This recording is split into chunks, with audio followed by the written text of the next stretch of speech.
So this is problem 10-64 and it's on page 597. There are several problems here in this table, and we've already seen one, but what we're supposed to do, excuse me, all involves Moore's circle. So we're supposed to make Moore's circle, find the important points on it, find how far we have to rotate the stress element to locate the principal stresses and the shear stresses, and draw the stress element in those orientations. So I'll do my best to draw Moore's circle at the board, but probably won't be beautiful.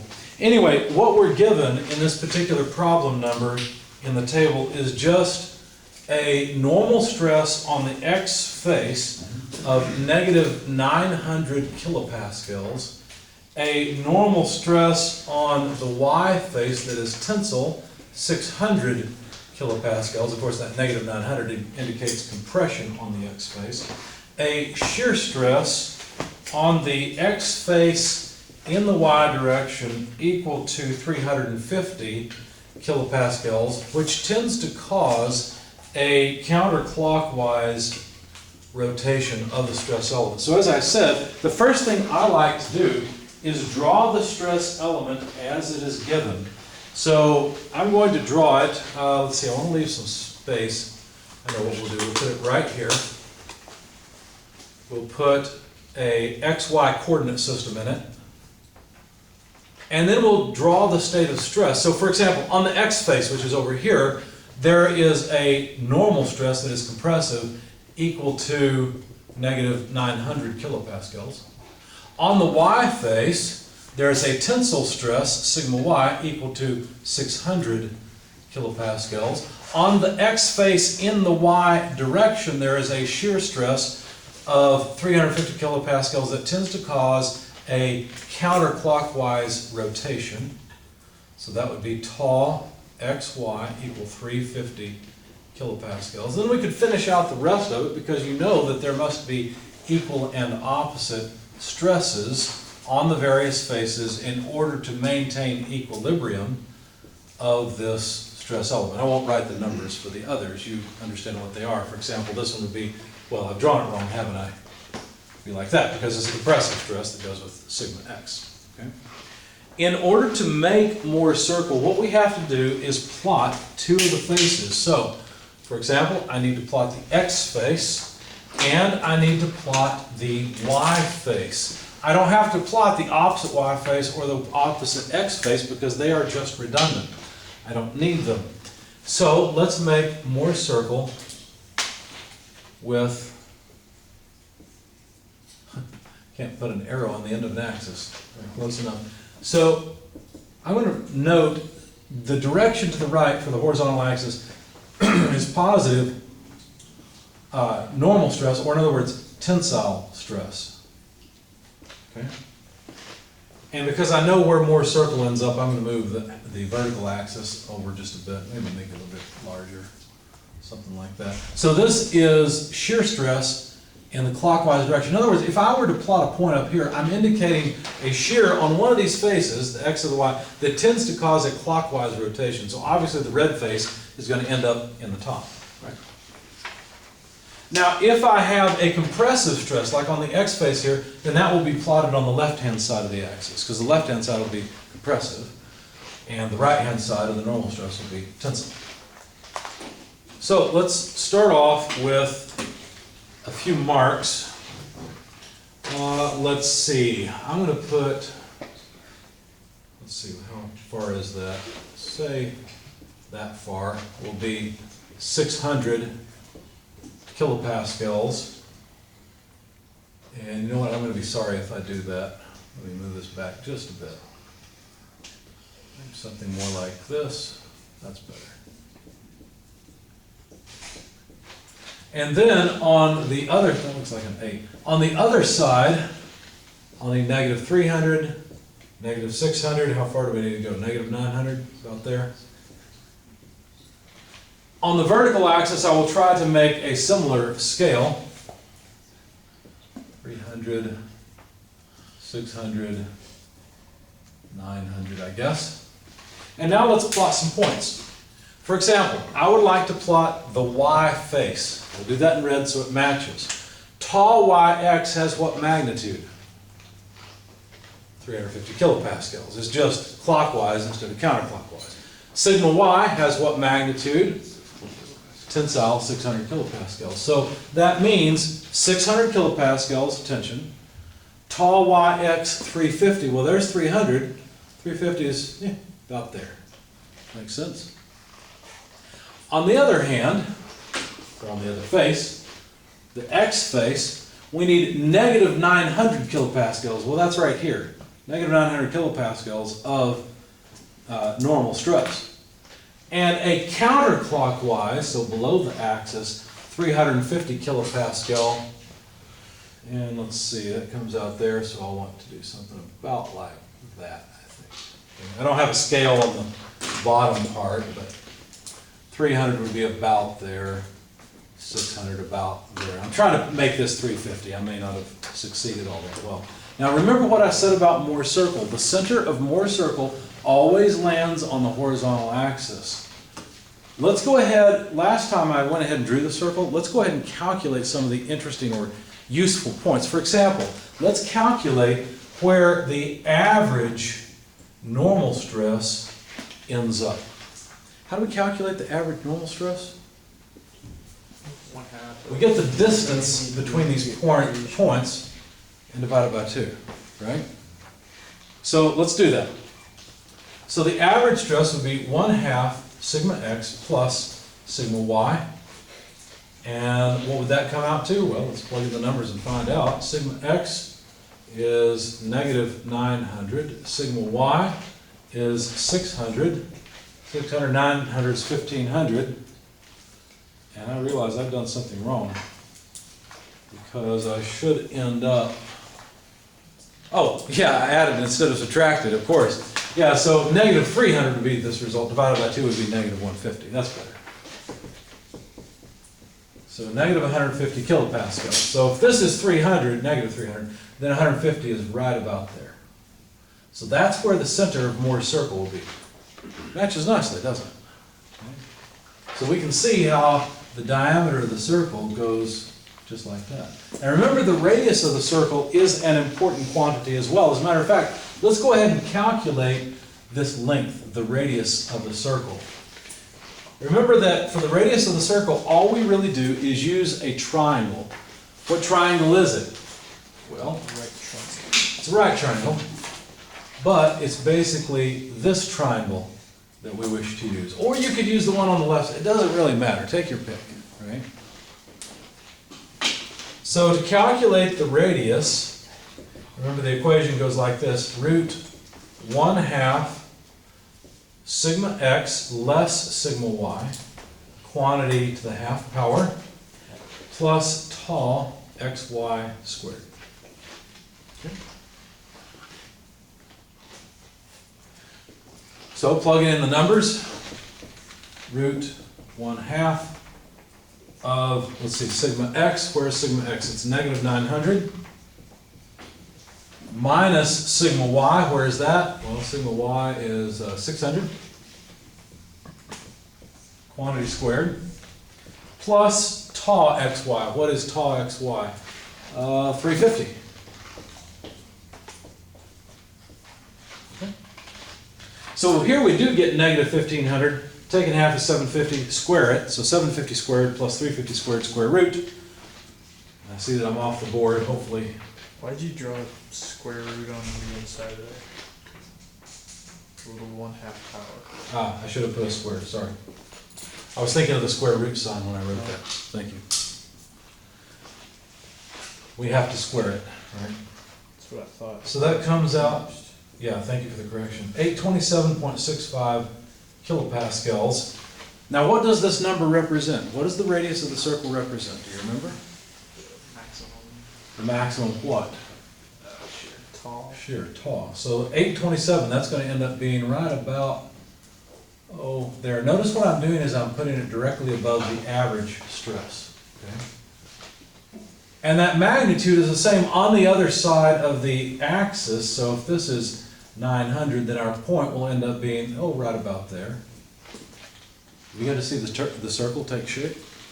It's better than I would draw by hand, isn't it? It's not too bad. We're using a scale. You are drawing it by hand. Let's try to draw it by hand and see what happens. I should have waited and calculated the principal stresses, but good thing I don't draw circles for a living, huh? So if we wanted where are the principal stresses? If we wanted them, where are they and how would we get them? Onto the axis. They're over here, aren't they? You just add them to the average. Add them to the average, exactly. So all we have to do is add the radius to the average. So what that means is that sigma 1, for example, would be 827.65 minus 150. So that comes out to 677.65. Let me write down the equation. So we need sigma average, the average normal stress, plus R, but of course the average normal stress is negative, so we subtract 150 from 827, that's where the 677.65 megapascals comes into play, and that's the stress right here, 677.65 megapascals. And that of course is sigma 1, the first principal stress. To get sigma 2, the second principal stress, which is down here, we just take the opposite sign, the opposite SIGN for R. In other words, we start here and move this way. So 150, negative 150, minus 827.65 comes out, well here, let's write the equation. So sigma average minus R will give us negative 977.65 kilopascals. So that's where this point's at. Negative 977.65 kilopascals. Okay?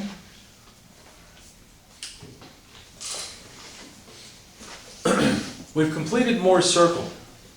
We know the magnitude of several points. We've drawn the circle. We've hopefully verified it by drawing the circle. But anyway, so the only information I have in the equations that I don't have up here, well, there's two pieces. Oh no, I've got that. That's negative 150. I don't have tall max written on my diagram, so I'm going to transfer it over. 827, pardon me, 0.65 kilopascals. So now I've got the principal stresses and the maximum shears. Any questions so far? We're doing okay. Well, it would be nice to know how far we need to rotate the stress element here, both clockwise and counterclockwise, in order to reach a state of stress where we have the maximum shear, or the state of stress where we have the maximum principal stresses, or zero shear. Okay? In order to find those, we will need a couple of angles. We will need the angle here, which I will call 2 phi prime, and we will also need the angle. Let's see, let's just say we want the angle from here over to here, we'll call that 2 phi. Now I wouldn't have to rotate it that far, I could rotate it in the opposite direction, I just want you to see what happens. I'm varying what we're doing a little bit based on the geometry that we understand, the circle. And so just looking at the circle, can I figure out a way to calculate 2 phi prime? Well, what do I know? I can get at this distance here, can't I? It's not so bad. Because to get at that distance, all I really have to do is take the value of sigma x and subtract off the value of sigma average. Okay? So let's go ahead and fill that out over here, and then I'll fill in my equation down here. So what is this distance? Well, sigma x is negative 900. Subtract off the average, negative 150. And the distance would be what? Negative 750, if I'm thinking right? Now, fortunately, I don't really care whether it's positive or negative. I can take the absolute value. It wouldn't matter. All I need is the distance. So over here, what I'm going to do, let's see, if I want this side, then really what I'm doing is I'm playing with a triangle that looks like that, right? I've got the base length for that triangle now, 750 kilopascals. But the angle, 2 phi prime, is this side of the triangle. That's the angle that I'm interested in. So since this side is opposite the angle, I will need an inverse sine relationship in this case, you see? So I'm going to use the inverse sine function and use the radius along with this height. Along with this length. Because I've already got that length. So in other words, I'm going to put 750 here. I'm just going to take the absolute value of the negative 750. I'm just looking at the geometry. And divide by the radius, but I already know the magnitude of the radius is the same as the maximum shear stress, so 827.65, and that should give me 2 phi prime. I'm just playing with a triangle, that's it. Okay? We're back in trigonometry class. This comes out to about 65 degrees, and so what that means is phi prime, the distance I have to rotate the element, is about 32.5 degrees in the counterclockwise direction. Pardon me. Because notice I would have to take this point and move it down here in the counterclockwise sense in order to find the state of stress where we have the maximum shear stress. Let me change black pins as well. Seems to be given out just like my voice is. So if I were to take this stress element and rotate it counterclockwise 32.5 degrees, what would that look like? If I rotate it counterclockwise, about like that maybe. Does that look like a reasonable angle? It's not 45, it's close to 30, close enough, right? So 32 degrees. If we rotate our stress element, that phi prime angle of 32.5 degrees, then what we will find is the state of stress where the shear is maximum. So this face, which is right here, has moved counterclockwise. Therefore, this is still the face. This is the face that was right there. And that face has a shear stress of 827.65, but we're on this side of the line, and so it's tending to rotate counterclockwise. So my state of stress for the shear on this face, tau xy, at 827.65 kilopascals, tends to rotate the cube counterclockwise. And then we can go ahead and just draw the rest of our shear stresses, and probably no real need to indicate their magnitude. Okay? What about the normal stress? Well, the normal stress has moved from negative 900 to the average stress of negative 150. And therefore, I've got, let me change colors for that one so you can see it. I'll put it in red. Well, I guess I'll put it in, you know what, let's put it in green. So the normal stress, sigma average, is a compressive stress, negative 150 kilopascals. Obviously, there would be a compressive stress over here, equal and opposite. And here's what's interesting. Notice that the Y face has moved up to this position and also has the exact same value of normal stress. So it is also a compressive stress equal to sigma average, which is still negative 150 kilopascals. See that? And then, you know, opposite on the other side too. Any questions about what we've done so far? Well, the last thing to do is to draw the stress element in the other orientation. In other words, let's consider moving the x face all the way over to here so that it becomes a state of stress where there is no shear, but there are the principal stresses present on what was the x face and what was the y face. Okay? So how far do we have to rotate? How far is that?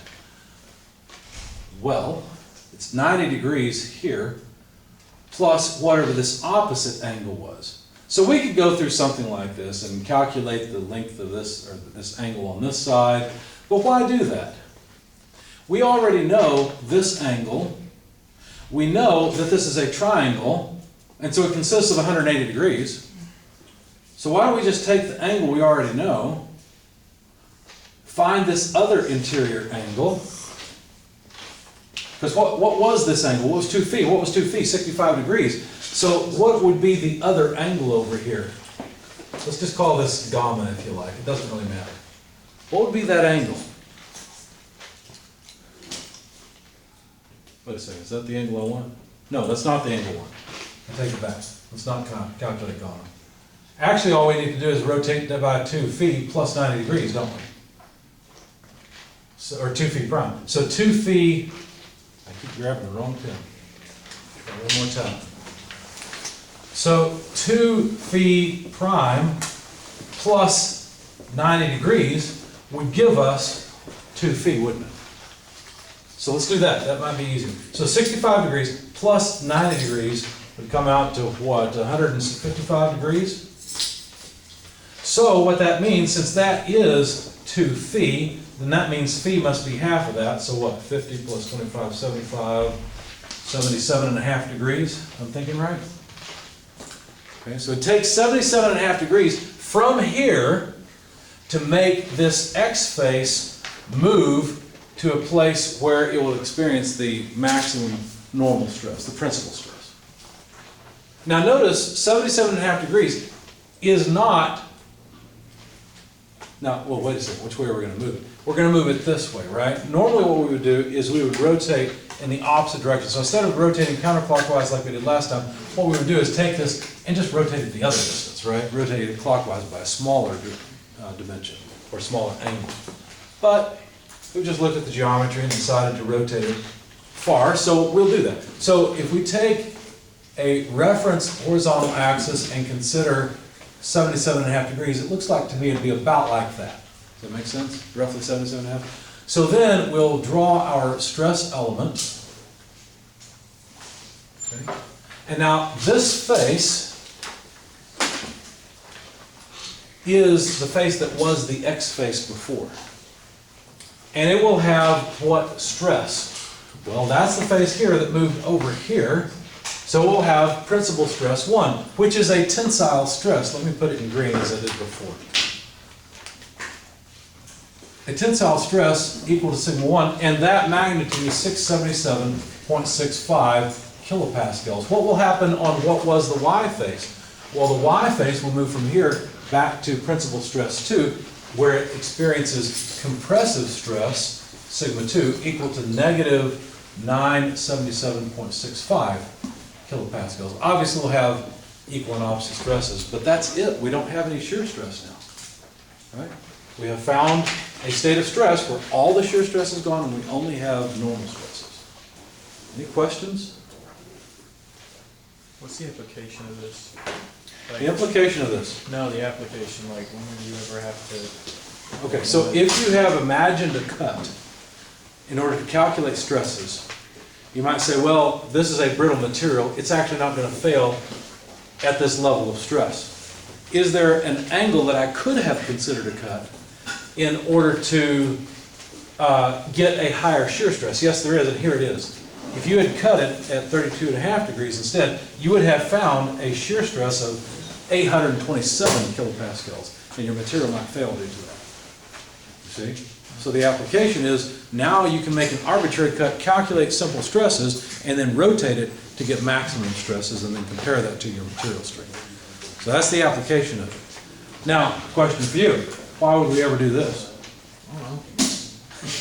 I don't know why we're doing any of this stuff. Well, this is for ductile materials. That would be for brittle materials. Right? All right, good questions. Anything else? All right.